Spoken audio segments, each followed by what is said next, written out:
It's a personal attack on us because we do consider our members family.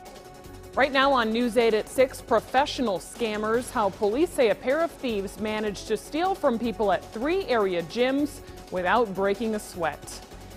And a long-term plan, how lawmakers in both Iowa and Illinois are working to protect the future of Arsenal Island. Live from WQAD, News 8 at 6 starts now. Good evening, I'm Denise Sinitka. Jim is on assignment tonight, and we begin with local police looking for a pair of thieves who ripped off people at 3 area gyms. Investigators say these 2 women stole cash, credit cards, and cell phones. It happened in a matter of minutes at gyms in Bettendorf and Davenport. In our top story at 6 tonight, News 8's John David explains why the case will be a tough one to solve. Amanda Martin remembers working at Ultimate Fitness as the scam began. One of them wanted to do a day pass, so I checked her in. The gym's surveillance video shows a second suspect asked to use the bathroom. Suspects in this case had no intentions of doing any physical activity. It's kind of scary. During the next few minutes, suspects cut their way into at least one locker, stealing cash, credit cards, cell phones, and car keys. They're definitely professionals.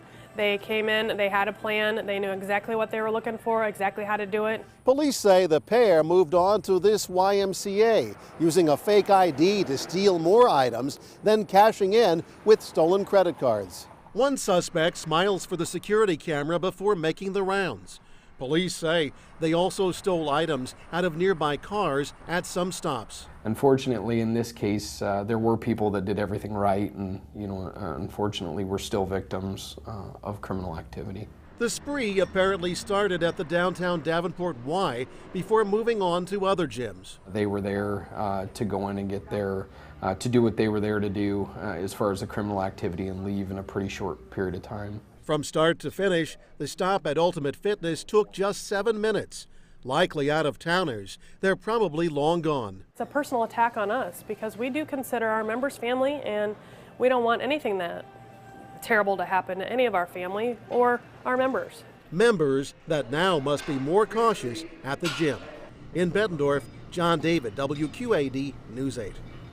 Police are looking for both women tonight. They say they hit 3 gyms in all with that same scam. Police in Davenport are investigating a deadly shooting. They responded to the 1000 block of Blithwood Place on the west end of Davenport around 10 last night. Officers say they found a man who suffered a gunshot wound and took him to the hospital where he later died. So far, no arrests have been made. The investigation continues tonight into the death of an Illinois woman, Deborah Dewey. Her body was found buried in the yard of a home in Standard, Illinois. She was reported missing August 22nd when she didn't show up for work. Police arrested 66-year-old Clifford Anderson, charging him with concealment of a death. But so far, investigators haven't said how Dewey died. A judge has denied a request to move the trial involving a deadly drunk driving case out of Rock Island County.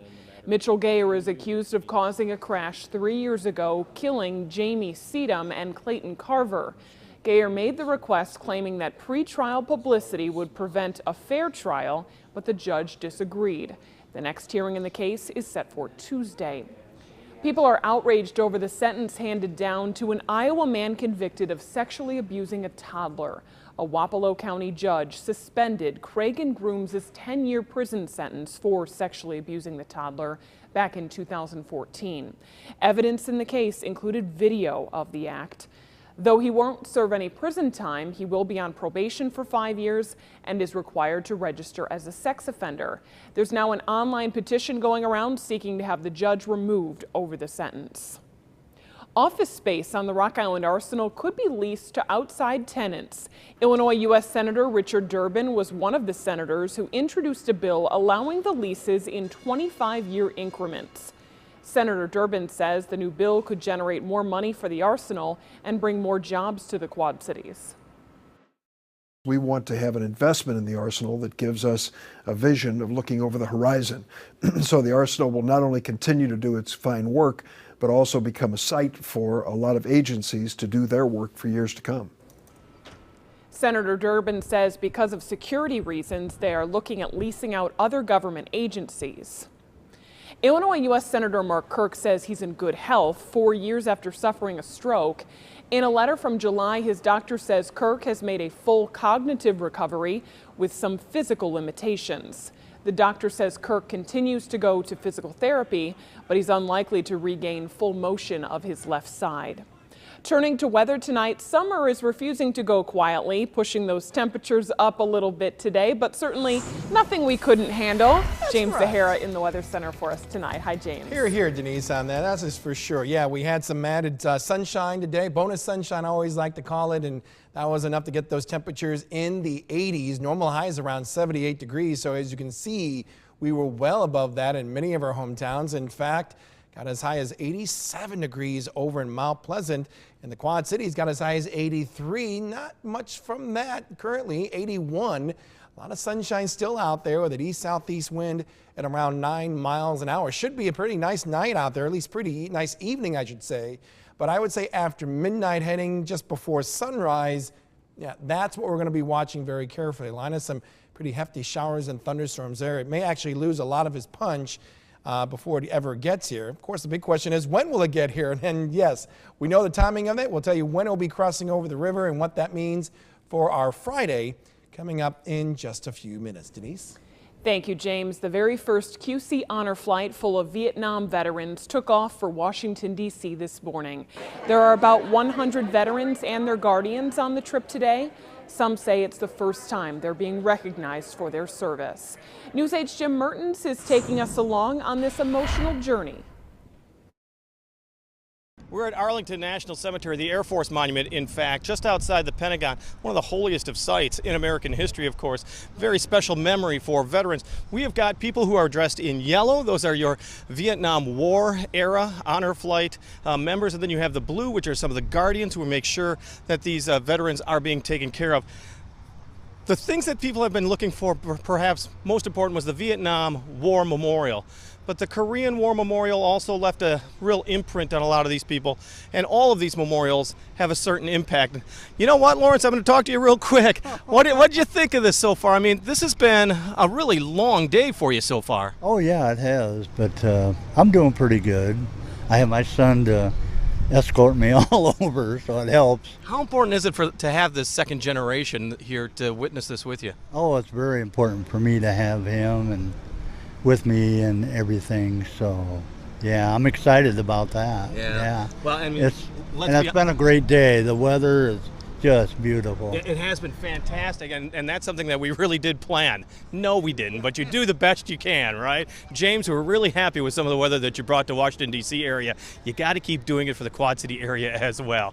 Thanks so much for joining us. We're here at Arlington Cemetery. Jim Mertens, WQAD News 8. Thank you, Jim. QC Honor Flight has one more trip set for this year. It's scheduled for the end of October.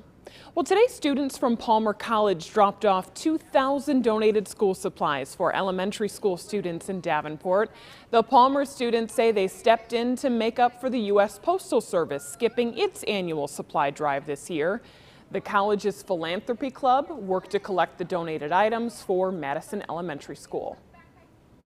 I think it's important for them to see that people are there for them. What we basically want to do with this is ensure that someone is looking out for their future. We're looking out for not only the students, but also their families.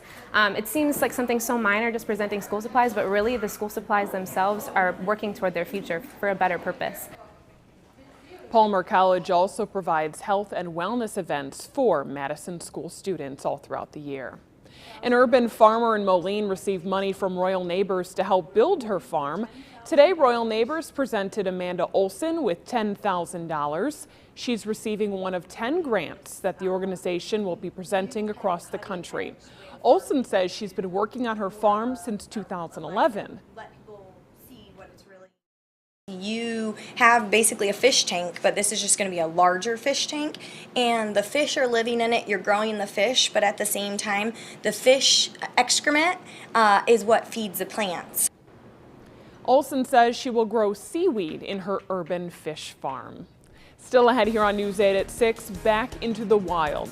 How some local students are working to boost the declining butterfly population. And still flying strong, why an Iowa pilot is being recognized by the Guinness Book of World Records.